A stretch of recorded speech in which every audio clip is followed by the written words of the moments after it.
This is a minor class Connect sessions I recorded and distributed for learning purposes that are listed here. As always, be respectful, appropriate, and participate fully. And please don't share personal or social media or contact info in the chat box for your own security reasons.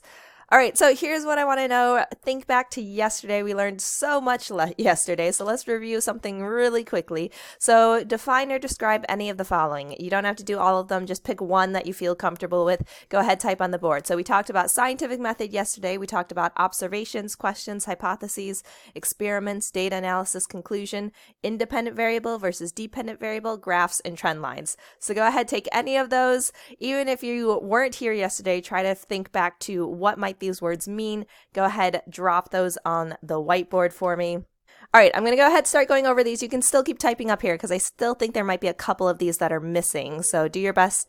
Yeah, no worries, Sean. Just do your best to follow along. All right, so we learned the order of the scientific method, which this is the order, right? Observation, question, hypothesis, experiment, data analysis, and conclusion.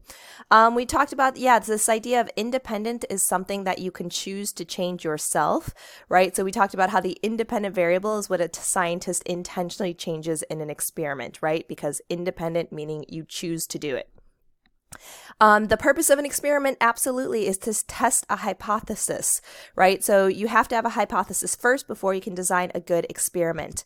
That being said, a hypothesis is the educated guess. So a question is just a question, right? So the question a scientist is trying to answer would actually just be the question. But the hypothesis is more of your possible answer. Give me a smiley face if that makes sense.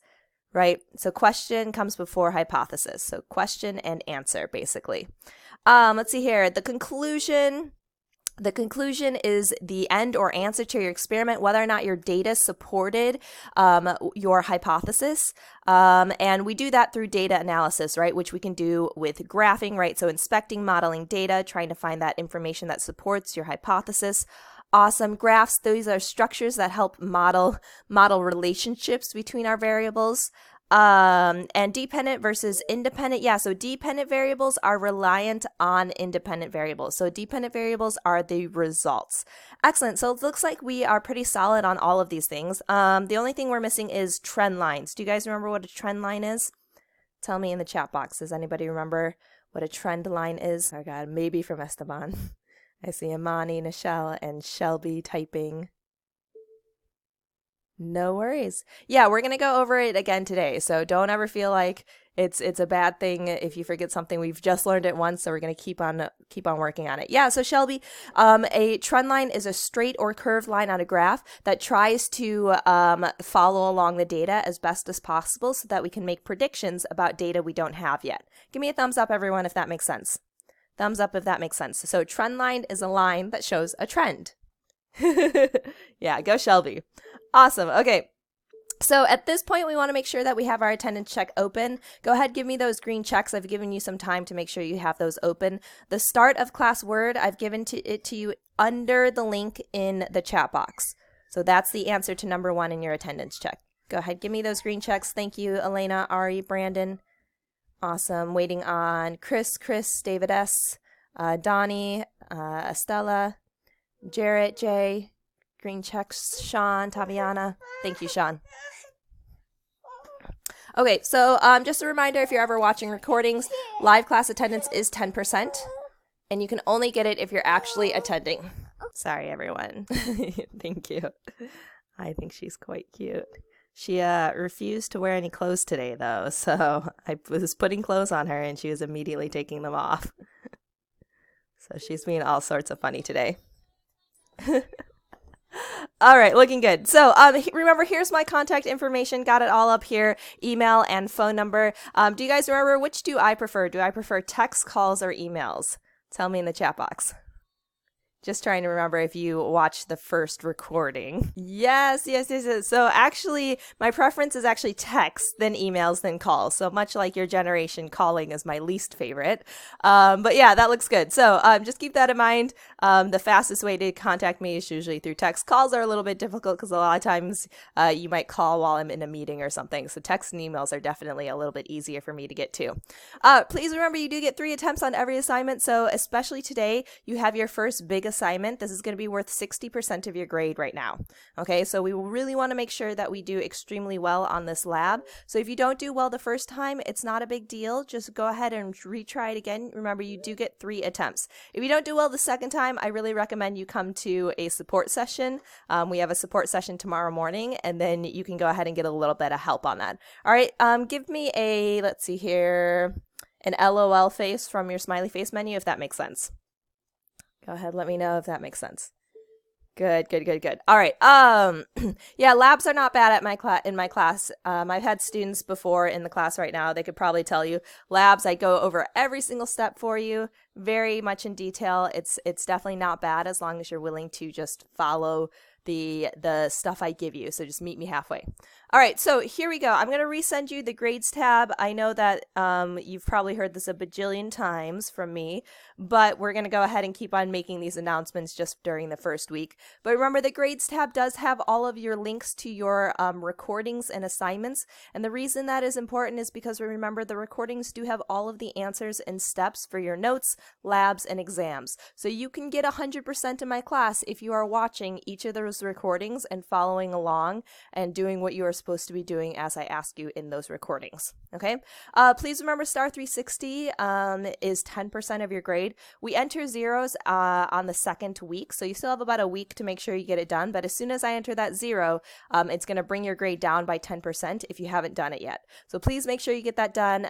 It's in the grades tab. It's the first thing you see. You'll see instructions, the website, and how to get your username and password. Now, again, today we currently have our very first lab report.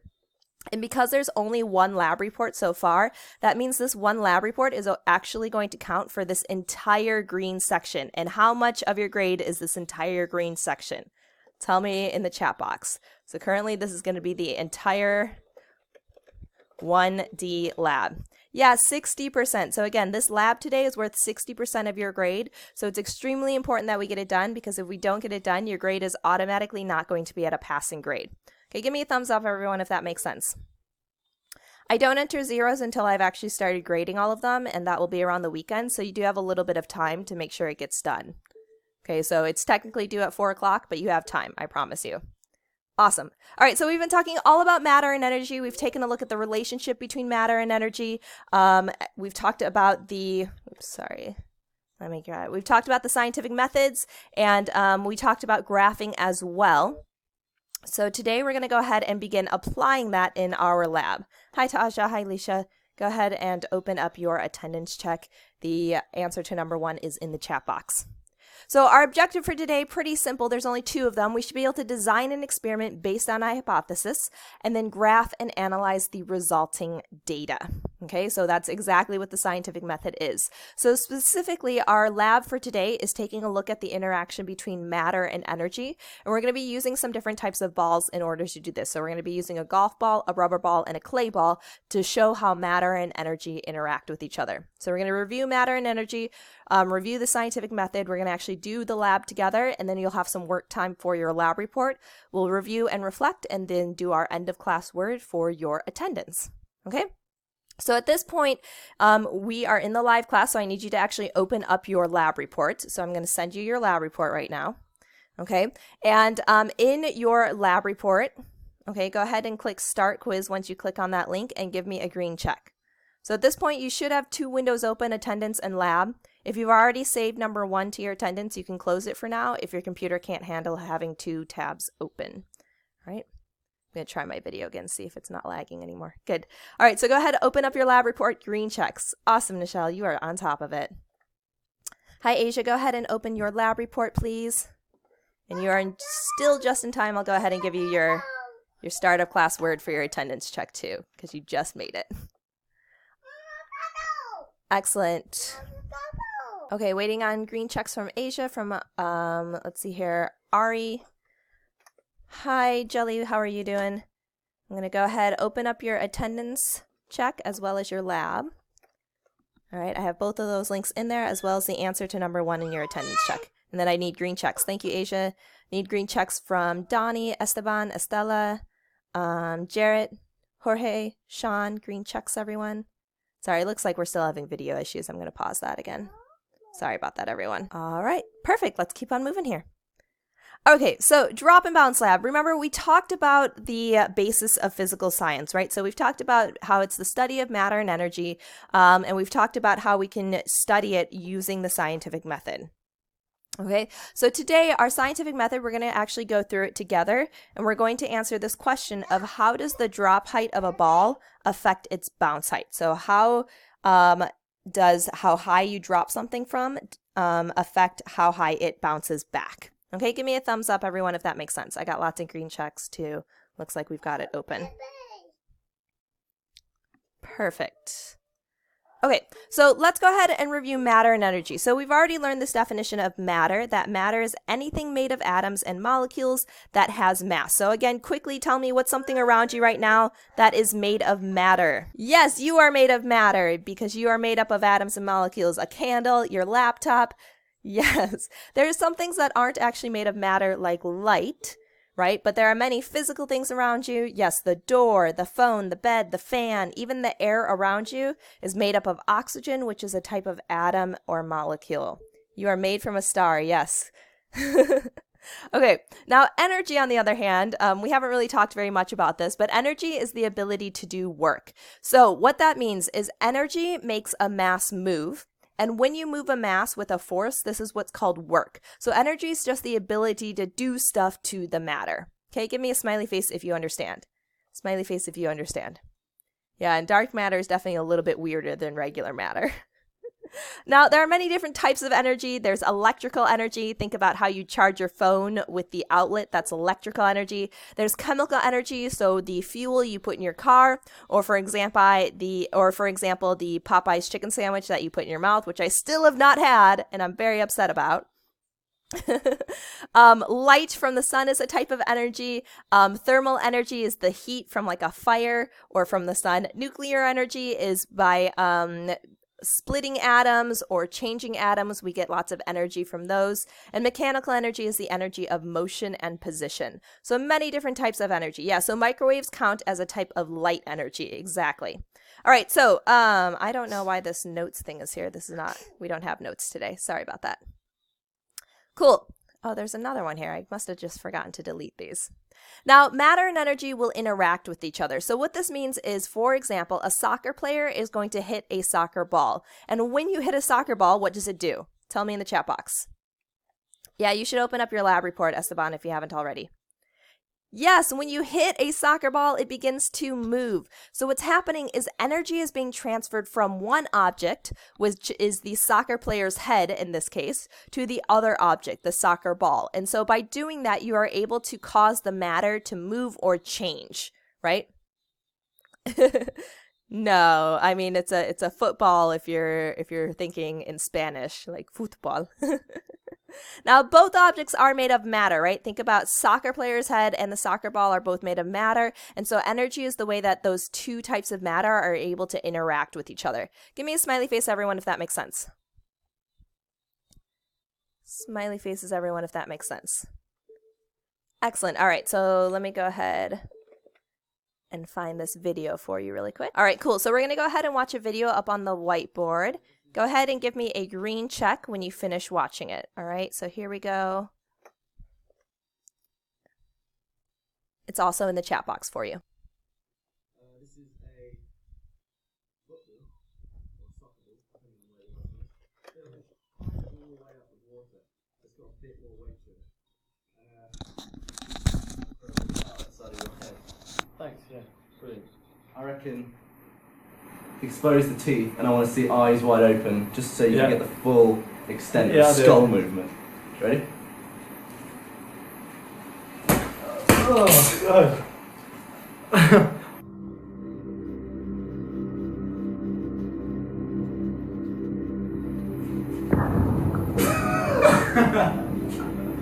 Is that any good or not? Yeah, it's pretty good. It's like one of those Newton's cradle things. The ball just stops dead and then your head carries on at the same speed. That's ridiculous.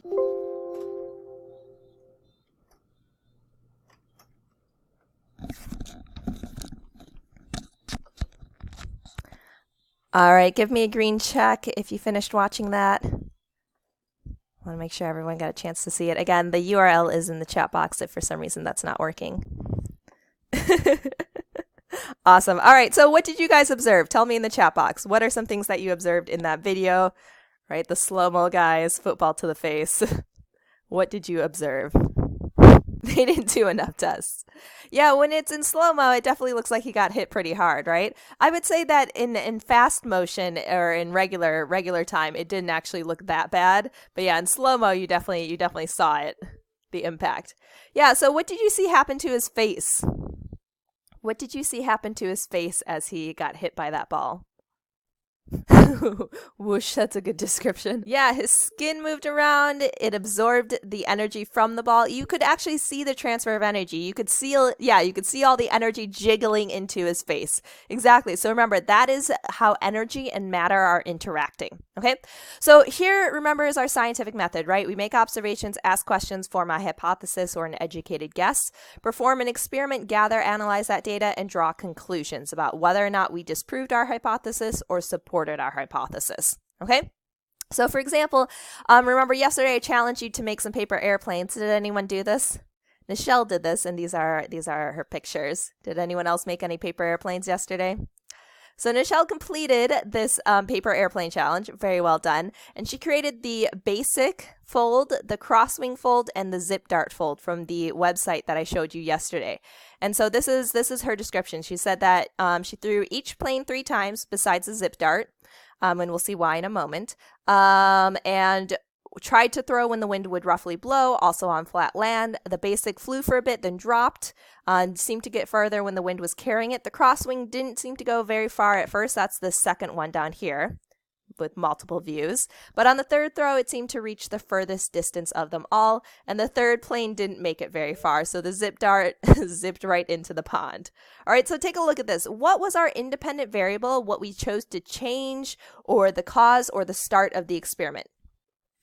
Let's review our scientific method from yesterday. Tell me in the chat box, what did Nichelle intentionally change at the start of the experiment? Yeah, the different types of planes or the shapes of the plane. Exactly. So the types of the paper airplane are going to be our independent variable. It's what we independently choose to change. What was the dependent variable, or what Nichelle was measuring at the end? No worries, Mikhail. Just open up your lab. I sent you the link in the main chat. Yeah, the distance, or how far those planes went, right? So the distance the planes traveled. So based on this, how do you think we could continue to build on Nichelle's work? Tell me in the chat box. Based on these results, how do you think we could continue to build? We had some good results here, but as most things in science, we can always build upon them and improve them. So what do you think we might want to do to continue Nichelle's work? Yeah, so we might want to make more types of planes than just those 3, right? So you guys are welcome to do that at home as well, as to make some different types of planes and see how those ones do. Try to figure out why one travels more than others. Micaiah, we're going to be working on the lab report, so here's the link to that. So we're currently reviewing the scientific method. Absolutely. And maybe, for example, Nichelle might have wanted to remake the zip dart because obviously that one got lost. So we don't have perfect data on that because we only got 1 throw out of that as opposed to 3 throws out of that. Right? Smiley faces, everyone, if that makes sense. Right? So we talked about independent, dependent. Awesome. Love it. Okay. So remember that now we're going to apply this to our experiment today. So we're going to use our 5 senses to make observations. Really quickly in the chat box again, what are the 5 senses? You have some pictures here to remind you. What are the 5 senses? Yes, we've got sight. We've got hearing. I don't think Starbucks is one of them. We've got taste. We've got touch. And yes, we have smell. Exactly. So we're going to watch a video and you're going to make some observations using your senses with that video. Please don't use your taste sensation, though. I don't recommend trying to lick your computer. So I'm going to show this video to you up on the whiteboard. Make some observations about what you see happening. Go, go, go.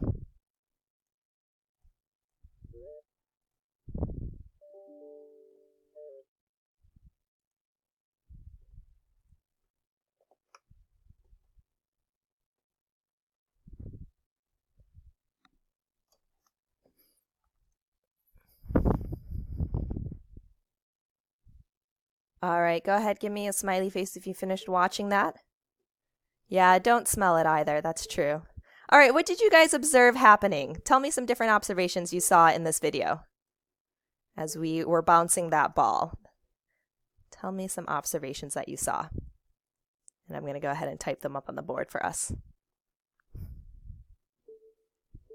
Yeah, we saw that it seemed like it was losing energy, right? It started out really high and then got lower and lower, right? So it was losing energy, started high, got lower. We saw the ball was bouncing. It bounced many times, right? Bounced many times, bounced lower and lower, absolutely. Good. So did it ever bounce back up to the original height that it dropped? Did it ever bounce back up to how high it dropped? No, so it doesn't get back to its original height. Original height. Awesome. Yeah, lost energy. Exactly. So here's what we're going to do today. We're going to actually turn this observation into a question. And if you remember back to our mind map, all right, our question today has to do with how high you drop it from and how well it bounces. So the question for today is, does the drop height, how high you drop it from, affect the bounce height, how well it bounces back? Okay. Yeah, and so we're probably going to predict yes. Otherwise, this would be kind of a silly lab for us to look at today. So our observation is when we drop a ball, the return bounce is not as high as it originally dropped from. And so our question is, can we improve the bounce height by improving the drop height? So does the height at which the ball is dropped affect how high it bounces back? So let's go ahead and make a hypothesis, an educated guess or possible answer based on what you've experienced in your lifetime. So if you drop a ball from higher up, do you think that the bounces will get better or worse or the same as when you drop it from lower down? What do you think is going to happen to the bounces? Then the bounces will be better than when it was dropped from a lower height. You could also say the reverse, right? That if you drop a ball from lower down, then the bounces will be worse than if you were to drop it from higher up. But again, keep in mind, is this bounce ever going to be as high as the original drop? Tell me in the chat box. Do you think this bounce will ever be as high as the original drop? No. So it'll be a better bounce, but it's still not going to get back to its original drop. So it'll be a better bounce, but still not as high as the original drop. Go ahead, give me a smiley face if you feel good about this hypothesis. This is the same hypothesis that everybody's going to be working with today. It's already been written for you in your lab. Yeah, exactly, Nichelle. But in that case, it's not dropping. In that case, it's throwing, right? So, let's do some recall because this is going to be number 1 in your lab report. So number 1 in your lab report is asking about the independent and dependent variables in this lab. All right, so think about this. Independent variables, what we change on purpose at the start of the experiment, the cause of it. Dependent variables, what we measure at the end, the effect. So take a look at our hypothesis and take a look at the beginning. That's going to tell us about our independent variable. So in the beginning of our hypothesis, we said if a ball is dropped from a higher height, so tell me in the chat box, what is the independent variable? What are we changing at the beginning of our experiment? Yeah, we're going to be testing different heights, exactly. So we're going to see if it's at a higher height or a lower height. So what we're going to be changing is the drop height. Changing the drop height. Smiley faces, everyone, if that makes sense. We are going to be changing the drop height. That's our independent variable, what we're changing on purpose. Excellent. So then the next part, you can take a look here. I'll do this one in blue.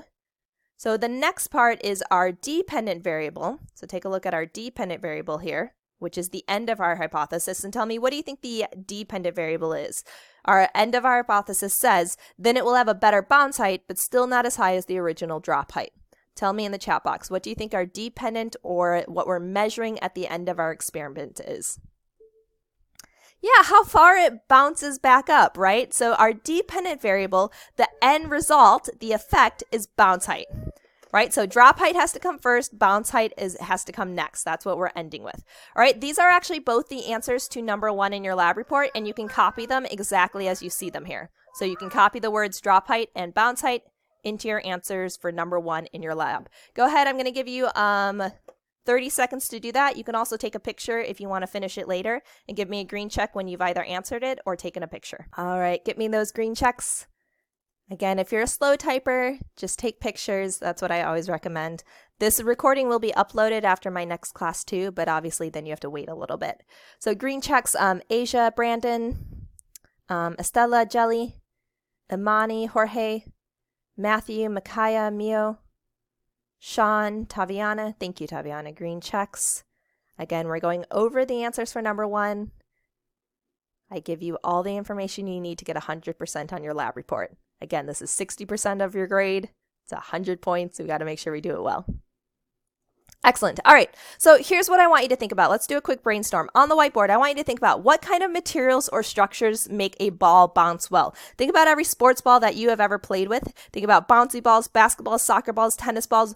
Go ahead and mark on the board what kind of materials or structures make a ball bounce well. So what does a ball like structurally look like? What kind of material is it made from? Yeah, exactly, Landon. So clay balls might not exactly act like sports balls, right? So we're going to be seeing that in the lab today. Yeah, so I'm seeing the word rubber definitely came up really quickly. Yeah, so maybe what it's bouncing on is important, right? So bouncing a ball on a mattress might not be as effective as on a cement flooring, right? Yeah, we can see that they're spherical, right? So circular is 2D, so in 3D that would be spherical. Absolutely. They could be made from plastic, maybe from steel, from the golf ball material, which is I think some sort of plastic, right?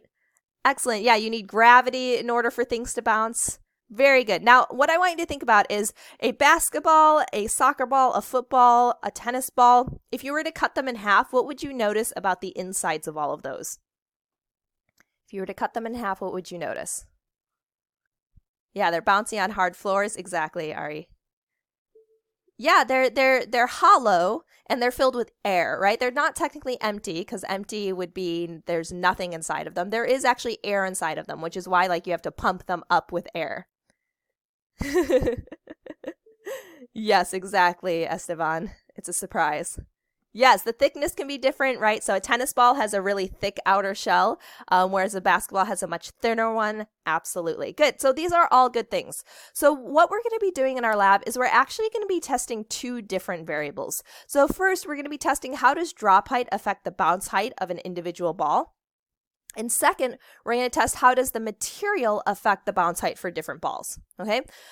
So the ball's ability to bounce is due to what's called its elasticity, all right? So elasticity is the ability for an object to return to its original shape after it's being stretched or squeezed. All right, so based on this, we're going to make a prediction, all right? And again, it's just a prediction, so we might not be right or wrong, but we want to think about educated guesses, what we already know. So a clay ball, how elastic do you think a clay ball is? If you stretch it or squeeze it, does it bounce back to its original shape? No, there is an answer that you will get points for based on what we're going through in class. So don't answer it just guessing. We're going to actually go over it together. No, it's not going to bounce back. So I would say a clay ball probably has very, very poor ability to bounce, right? Poor ability to bounce. Now, what about a golf ball? A golf ball think about the hard shape of a golf ball. Do you think it's very elastic where it can return to its original shape after you stretched it or squeezed it? Maybe not, right? So we might predict that a golf ball doesn't have as good of an ability to bounce just because it doesn't like stretch or squeeze very well, right? What about a rubber ball? Think about if you squeeze a rubber ball, is it going to return to its original shape? Yeah, so in this case, let's go ahead and predict that the rubber ball might be the one that actually bounces the best based on what we currently understand about elasticity. Okay, give me a smiley face, everyone, if that makes sense. So for number 2, you're going to answer the rubber ball. Okay, make sure you answer the rubber ball. Give me a green check when you have that saved. You have 20 seconds. Go, go, go. Number 2 in your lab. Yeah, Landon, I think I just got this picture off of the internet, so I don't know anything about the actual ball. I was just trying to show a rubber ball. All right, green checks, Asia, Elena, Chris R. Let's see here, Esteban, Estella, Jelly, Jarrett, Landon, Matthew, Mayo, Shelby, Susan, Travis, green checks for number 2. All right, let's keep on going. All right, guys, so this is going to be a virtual lab. So you don't actually need to bounce any of these balls at home. If you want to, you're welcome to, because it's always nice to see real life results. That can be your challenge for today. If you didn't do the airplane one yesterday, you can do the ball one today. So this is a virtual lab, though, which means you are going to be doing it online. So that being said, you do need to gather your own data.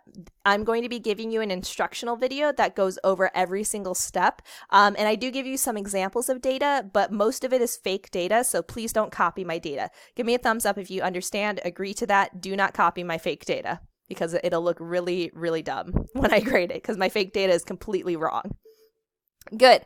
Okay, so the link to the virtual lab is included in question number 3 of your lab. So we just did number 1 and number 2. If you scroll down to number 3, you'll see some links there, and one of the links is to this virtual lab. So when you open it up, this is what you'll see. You'll see a ruler that we're going to bounce the balls up against, and you'll see a bunch of different balls. We're going to be using the rubber ball, okay, which is the blue one here. We're going to be using the golf ball, which is the bigger white one. Don't use the steel ball. I know they look similar. Make sure you use the golf ball. And then we'll also use the pink and yellow clay ball, okay? And again, this is all going to be in the instructional video. Now, sometimes I know that when you open up this screen, it says that you need to enable Adobe Flash Player. So sometimes a warning shows up by the URL bar. Warning by the URL bar, and you just need to click it and say allow Adobe Flash, or you might need to click the screen to enable Adobe Flash, or if you get this one right here, this one's a tricky one. It doesn't look like, it looks like you're supposed to click this red button, but you're not. Instead, click the one that says activate or start Adobe Flash. All right, so it's actually, it doesn't look like a button, but it actually is. All right, give me a thumbs up, everyone, if that makes sense. So do not press the red button. The red button is a trick. Yeah, so Nichelle, you can actually try these other ones too. It's just for the sake of the lab, I don't want you to have to get a ton of data. So you can try the other ones out, but for the lab, you only need to get the data that I show you. Yeah, so we have a steel ball here. We have a plastic ball, which is like a ping pong ball, and you can kind of research that on your own, and you can come back and let me know what you found. Okay, so here we go. Brandon, you don't have what? Okay, if you have any issues with Adobe Flash Player, let me know at the end of class, or you can email me or text me. Maybe take a picture of it and I can help you figure it out. I know Adobe Flash Player is kind of iffy with a lot of computers. Yeah. So it's whatever's above the red button. Again, Brandon, it doesn't look like it's a button, but it is actually a button. So whatever sentence is above the red check for updates button, click that. Okay? All right, so what's going to happen is we're going to take our hypothesis and we're going to get some data for it. So you're going to see that you're going to drop the golf ball, rubber ball, and clay ball all from different heights. So you're going to drop it from 0, see how well the golf ball bounces, how well the rubber ball bounces, how well the clay ball bounces. Okay, Brandon, can you take a picture of it and send it to my email? There's my email right there. And then I can go ahead and email you back and figure out how to make it work. Okay? Just because we are ending class soon. And then you're going to drop it from 20 centimeters, from 40, from 60, from 80, 100. And again, the instructional video is going to show you exactly how to do all of that, okay? But again, I do want to impress upon you the importance. Do not copy my example data. My data is fake data, and it will not help you do the lab successfully, okay? Oh, awesome, Nichelle. So quick reminder, I do go over this in the instructional video. You do need a Google account though. So if you don't have one, make sure that you make one and make sure you write down your username and password so you don't forget it, because we do use it every time we need to graph throughout the quarter. I know it's a little bit inconvenient, but it's still more convenient than what we used to do, which is we used to make you print out the labs, do them by hand, scan them back in, and then upload them to a folder on the K-12 website. And that's just super hard, and most students were unable to do it. So this is a much easier way to do it, even though it's not 100% convenient. Okay? So again, you have to have a Google account. Again, if you have any issues making that, please let me know right away. I want you to be successful. Again, this is 60% of your grade. You cannot pass without doing your labs. Okay? In the instructional video, I want you to go slowly, go at your own pace. That's the reason it's a video and we're not doing it together right now, because I don't want anyone to get lost. So after every step, pause as needed, do the step, continue playing, rewind if you need to. Rewind, is that a thing? Navigate back if you need to, navigate forward if you need to, but do it at your own pace, okay? It's technically due at 4 o'clock today, but again, I don't grade them until over the weekend, so you actually have more time, okay, just as a quick hint, okay? All right, so I'm going to go ahead, I'm going to send you the link to the instructional video, the direct YouTube link. It is also in the actual lab already, if you opened it when I sent it to you. Okay, smiley faces if that makes sense. All right, so that is the instructional video. It goes over how to answer number 3, 4, and 5. I go over exactly how to do all of those. You can get 100%. Just follow along. It's 20 minutes of your life. You will get a great grade if you do what I ask you to do. Hello, students. So at this point, you have already answered question number 1 and question number 2 from either being in class or watching the recording of the class. So now we're going to go ahead and move on to question number 3, 4, and 5. Which is the meat of the lab, really. So this is a reminder that you do need to have a Google account in order to be able to do the data and graph template. So this is really important. It takes about 30 seconds to make. You can go to accounts.google.com/signup to make a Google account if you don't have one already.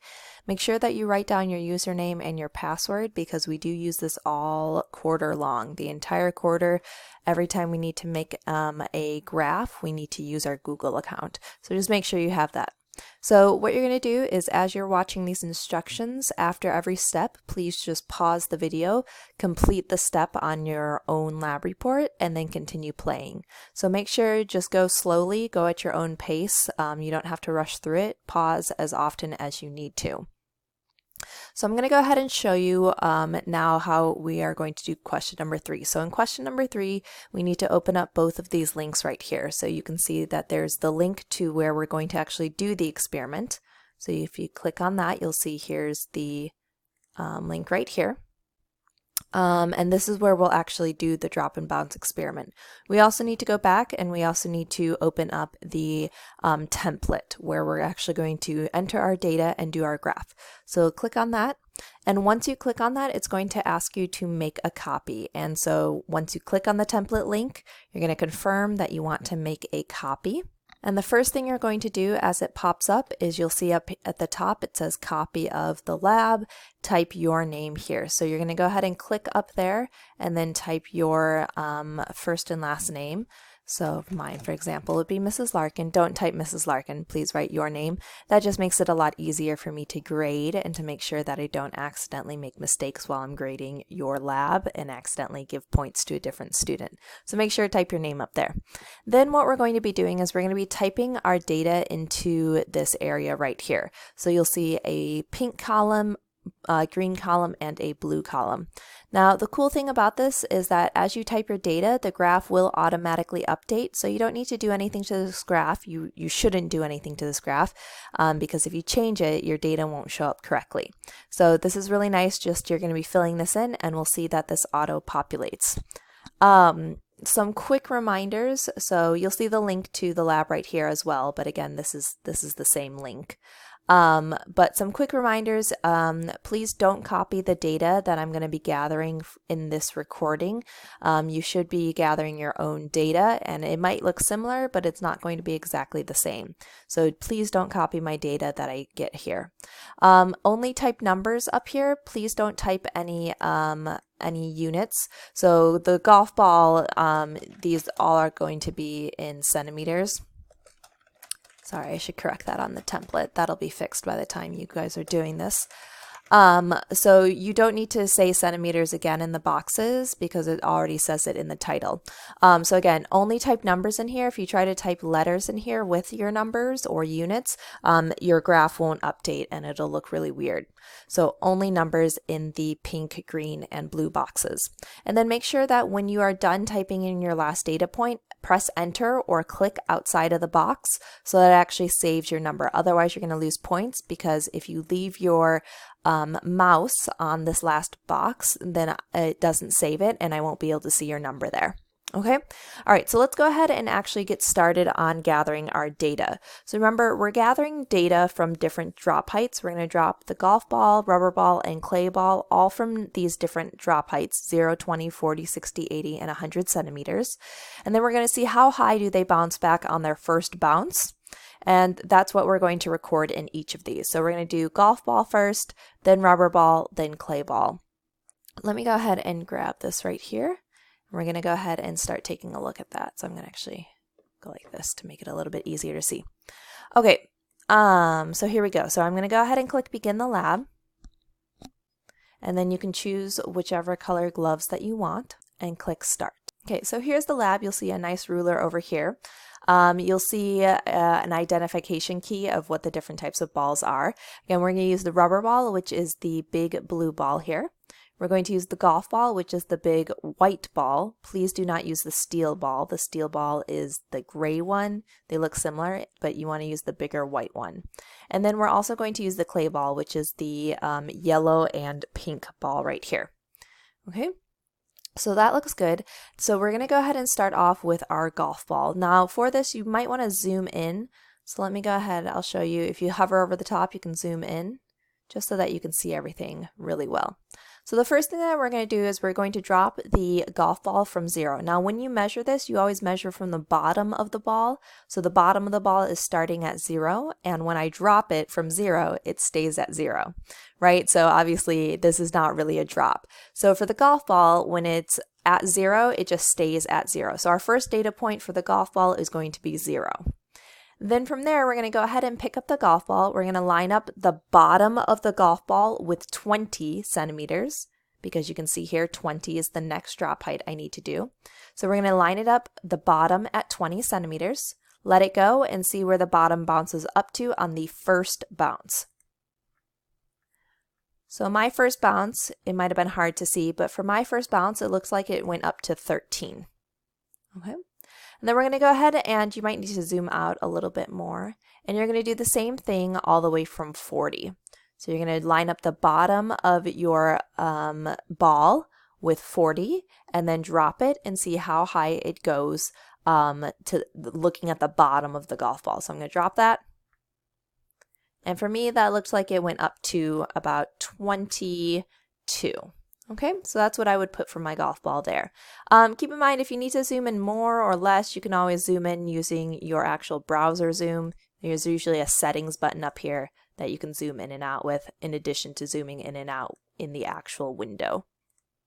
Okay, so that is our golf ball. So we're going to keep on doing that. We're then going to drop it from 60, we're then going to drop it from 80, and then we're going to drop it from 100, lining up the bottom each time and measuring the bottom first, the bottom of the ball at its first bounce. Okay, so that's the golf ball. Let me go ahead and show you what the rubber ball looks like really quickly. So the rubber ball, same thing, rubber ball, when you start it at 0, it stays at 0.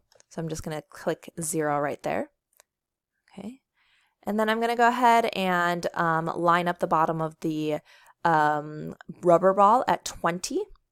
Okay, let it go and then see where the bottom bounces back up to on the first bounce. So for me, the first bounce bounced back up to 10.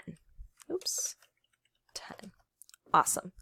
Okay, and then last but not least, and then you're going to go ahead and do that again with 40 and 60 and 80 and 100. I'm not going to do that for you because you need to be gathering your own data. I'm just showing you an example here. The clay ball, again, started at 0 and it's going to stay at 0. And then go up to the 20 centimeters, line it up at the bottom, and then see how far the bottom bounces. So let go of it. And for this one, it actually didn't bounce, so I would actually say that it ended at 0 again. There was no bounce for that. And so you would do the same thing from 40, again from 60, lining up the bottom, from 80, and from 100. And that will give you all of your data. So let me go ahead and show you what this looks like. So I'm going to go ahead and just fill in fake data here. Again, don't copy my data because this is completely made up data, right? So let's go ahead and enter this data. And again, it's completely made up, so please do not enter this data. If you enter this data, I'll know that you are copying plagiarism. That's cheating, and you will get a 0. Okay? All right, so don't copy this. I'm going to go ahead and show you now what we're going to do next. So at this point, you can see the graph has filled out. Again, don't copy this example data since this data is made up. Okay, I'll make that nice and big for anybody that's watching the recording. Okay, so you can see that we have a graph here now. You can see that we have all of our data points. You should be able to see 15 data points, or sorry, including the zeros, you should be able to see 18 data points. As well as you should be able to see trend lines. So the golf ball is pink, the rubber ball is green, and the clay ball is the blue line. Okay, so you need to make sure you can see the trend lines because the trend lines are going to help us answer the last question. Okay, so from here, let me go ahead and show you what we're going to do next. Okay, so from here you can see my instructions. Where did they go? Okay, so we have our trend lines. We checked it that everything looks correct, and it should look like this. What you're going to do now is you're going to turn in the graph and data by entering the shareable link into your lab. Okay, so you're not going to actually give me this into your lab that you're submitting. Instead, you're just giving me the link to this because it would be hard to turn this in without a link. Okay, so what you're going to do for this is you need to click where it says share. Okay, the instructions are right here. Click Get Shareable Link. Click Copy Link. And then you can come over here and you can paste it. And it says question number 2, but it's actually question number 3. Sorry about that.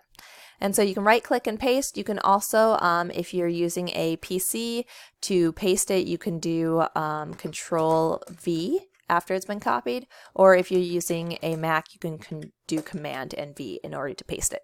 So again, just copy it and then paste it in here, and that should be what you have. Now, again, this is really important that you actually do the shareable link. If you try to do the URL at the top, that's your personal URL, and I won't be able to see it, and you'll get a 0 on this. And this is worth 35 out of your 100 points, so it's a huge grade. You got to make sure that you get me the right one. Okay, so again, copy paste the shareable link. Do not give me the URL at the top. You will get a 0 on this part of the lab if you give me the URL at the top.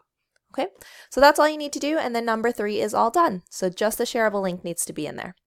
Now at this point, we can go ahead and actually use our data to answer question number 4. So question number 4 is our conclusion. So based on our data, we're going to analyze it and see if we supported or just proved our hypothesis, right? So if we supported it, that's a great thing. That's something that can be communicated to the rest of the scientific community.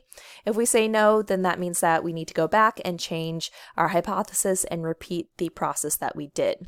So remember that our hypothesis was if a ball is dropped from a higher height, then it will have a better bounce height, but still not as high as the original drop height, right? Because it never bounces quite back up as high as it originally started. So we're going to go ahead and answer this for each of the different types of balls. So go ahead, take a look at our data, and I'm going to go ahead and help you fill this first one out. Again, this is fake data though, right? So again, this is fake data, don't copy. Here we go. So let's go ahead and go over this. So for the golf ball, take a look at our golf ball data right here. What we can see from our trend line and from our data that as we dropped from higher heights like 60, 80, 100, it definitely looks like the bounce heights over here on the left got higher, right? 30, 40, 50 for our fake data. So it definitely looks like that as we're going and dropping it from higher heights, the bounce heights are also improving. So that would definitely be supported. So over here I write supported. Supported by the data. Because at a high drop height, like you can choose either 60, 80, or 100. So for example, let's say that I want to choose the drop height of 80 for my golf ball. So I'm going to go ahead and fill in 80 centimeters. Okay. It had a bounce height of, now looking over here at 80 centimeters, the bounce height in the pink box for the golf ball is actually 40 centimeters. Again, fake data, but I'm going to go ahead and enter 40. And again, this is fake data. All right, so it would be 40 centimeters. At a low drop height, like 0, 20, or 40, okay, so choose whichever one you want. For me, I'll choose, let's see, 20 centimeters. So at a low drop height of 20 centimeters, it had a bounce height of, filling in the actual measurement, right? Take a look at the pink box because we're looking at the bounce height for the golf ball in the pink box.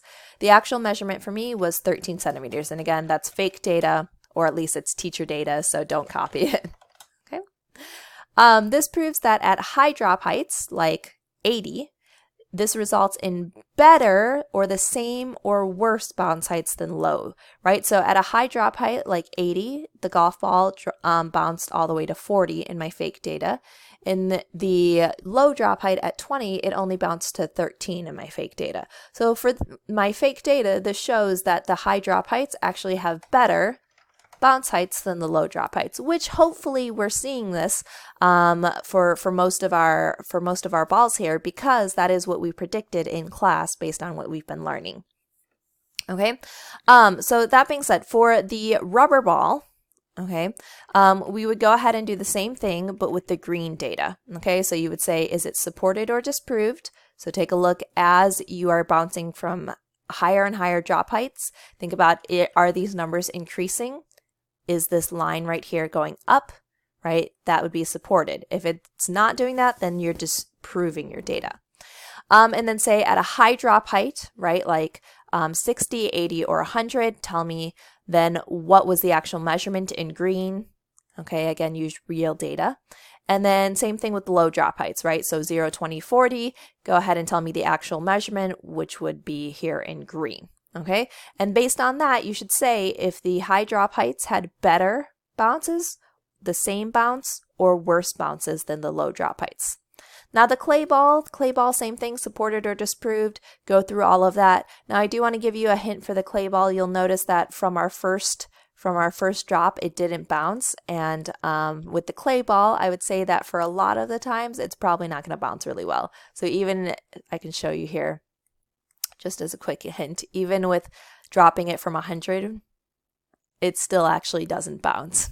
All right, so that should help you figure out whether or not the high drops are better, the same, or the worse than the low drops. Okay, so that's what you would fill in here. Make sure you have all of those red parts filled out. Again, this is 35 points, so you really want to make sure that you do question 3 and question 4 correctly, because together they make up 70% of your lab. If you don't do them, there's no way you can pass the lab.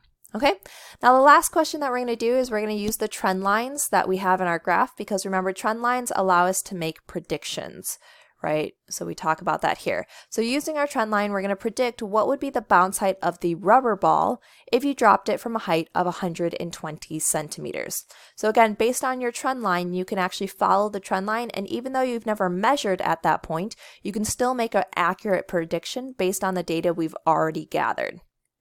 So let's go ahead and take a look at this here. So make sure that you use your trend line. Don't just guess from your data. You actually do need to look at your trend line.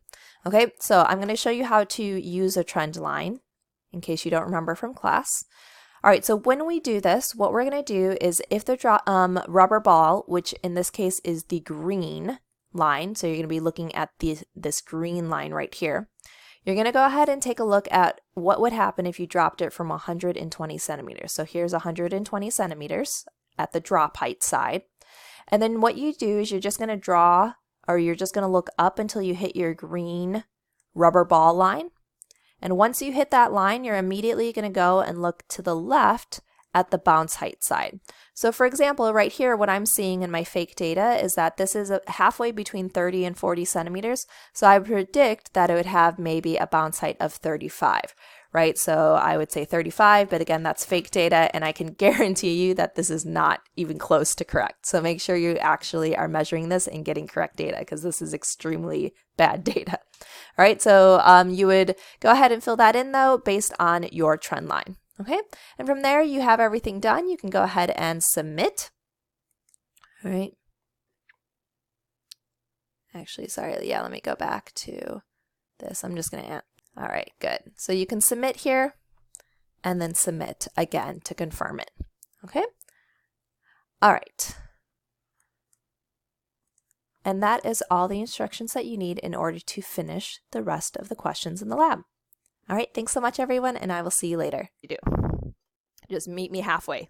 Love it. Thank you, guys. Okay, so at this point, we were able to design an experiment based on a hypothesis. We're going to be graphing, analyzing the data. We're looking at the interaction between matter and energy using the different types of balls. Okay, so point on the board for me. Use your second tool down. How do you feel about today's objective? Are you very confused? Do you still need some help? Are you feeling pretty good? Awesome. Okay. Again, just objective-wise, we're talking about matter, energy, scientific method. How are we feeling about all of that? Okay. Yeah, if you're feeling a little bit confused about the lab, I know that's an uncomfortable place to be in, but I guarantee if you watch the recording, the lab steps will make a lot more sense. So please watch the recording first. If you still need help, I have a support session at 8:30 in the morning tomorrow. Just email me, let me know you want to come to that, and I can get you in there, and we can actually work on the lab together. We just don't have time to do it right now. Okay? All right, perfect. So let's go ahead, continue working on the 1D lab report. Again, here's the link to the instructional video. Again, it's due at 4 o'clock, but it's more important for you to do it right because it's 60% of your grade. You want to get 100% on it so that you get all 60%, so it does not hurt your grade, okay? So just turn it in when you complete it correctly. And again, I don't grade it till the weekend, so even though it's technically due at 4 o'clock, you have plenty of time to do it, okay? When the recording is stopped, I'm going to give you the end of class words. So go ahead, let me just pause the recording here.